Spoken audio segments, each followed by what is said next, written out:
ചില ആളുകൾ ചെയ്യാറുള്ള വേറൊരു കാര്യമുണ്ട്. ദുആ ചെയ്യാൻ വേണ്ടി മാത്രമായിട്ടൊരു സുജൂദ് ചെയ്യുന്ന ഏർപ്പാട്. അത് ഇവിടെ വന്നതിന് ശേഷം ഞാൻ പല പള്ളികളിലും ചില ആളുകളൊക്കെ അങ്ങനെ ചെയ്യുന്നത് കണ്ടത്. സുന്നത്ത് സ്കരിക്കുകയാണെന്ന് ഞാൻ പലപ്പോഴും വിചാരിച്ചു. പക്ഷെ സലാം വീട്ടി കഴിഞ്ഞതിന് ശേഷം പിന്നെ പെട്ടെന്നൊരു സുജൂദ്, ആ സുജൂദ് കിടന്നിട്ട് കുറെ കഴിഞ്ഞിട്ട് പിന്നെ നേരെ നീറ്റ് പോവുകയാണ്. തയ്യാത്തിന് നിൽക്കുന്നതാണല്ല. അപ്പൊ ഞാൻ ഒരാളോട് ചോദിച്ചു, ഇതെന്താണ് നിങ്ങളുടെ ഒറ്റക്കൊരു സുജൂദ്? ദുആ ചെയ്യാൻ വേണ്ടിയാണ്. അപ്പൊ ദുആ ചെയ്യാൻ വേണ്ടി മാത്രമായിട്ടൊരു സുജൂദ് ചെയ്യുന്ന ഏർപ്പാട് അത് നബി സല്ലല്ലാഹു അലൈഹി വസല്ലം സമ്പ്രദായമാക്കിയിട്ടില്ല. ഇമാം ഷാഫി മദ്ഹബിലെ പ്രമുഖനായ ഒരു പണ്ഡിതനാണ് അബൂ ശാമ. അദ്ദേഹത്തിന്റെ അൽ ബാഇസ് അലാ ഇൻകാരിൽ ബിദഅ വൽ ഹവാദിസ് എന്ന കിതാബിൽ അദ്ദേഹം പറയുന്നു, വലാ യൽസമു മിൻ കൗനി സുജൂദി ഖുർബാത്തി സ്വലാത്തി അൻ തകൂന ഖുർബത്തൻ ഖാരിജ സ്വലാത്ത് കർറുക്കൂ. സുജൂദ് നിസ്കാരത്തിൽ അതൊരു പുണ്യകർമ്മമാണ്. നിസ്കാരമൊന്നും അല്ലാത്ത നിലക്ക് ഒരു സുജൂദ് ചെയ്യൽ എന്തല്ല, ഒരു പുണ്യകർമ്മമല്ല.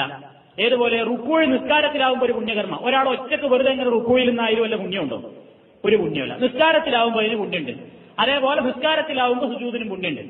നിസ്കാരം നബി സല്ലല്ലാഹു അലൈഹി വസല്ലം സുന്നത്താക്കിയിട്ടുള്ള സന്ദർഭങ്ങളിൽ അല്ലാത്തൊരു നിസ്കാരം, അല്ലാത്തൊരു സുജൂദ് ഇസ്ലാമിലില്ല.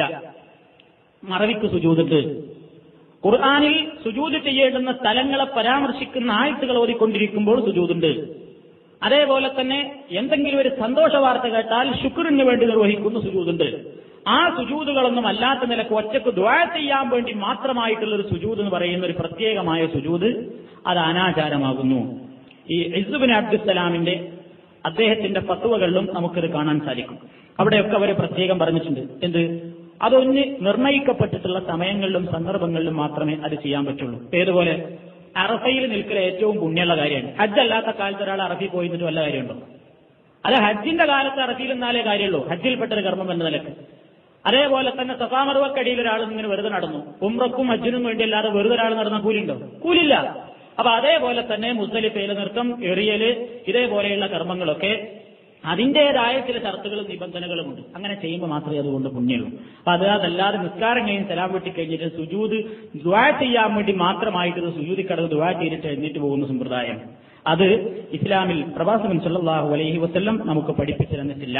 അതാണ് ആ വിഷയത്തിൽ നമുക്ക് മനസ്സിലാക്കുവാനുള്ളത്. ഇതൊക്കെ നമ്മൾ ഇവിടുന്ന് ഇങ്ങനെ സാധാരണ കാണുകയും കേൾക്കുകയും ചെയ്യാറുള്ളതും പലരും സംശയം ചോദിക്കാറുള്ളതും. അതുകൊണ്ടാണ് എടുത്തു പറഞ്ഞത്.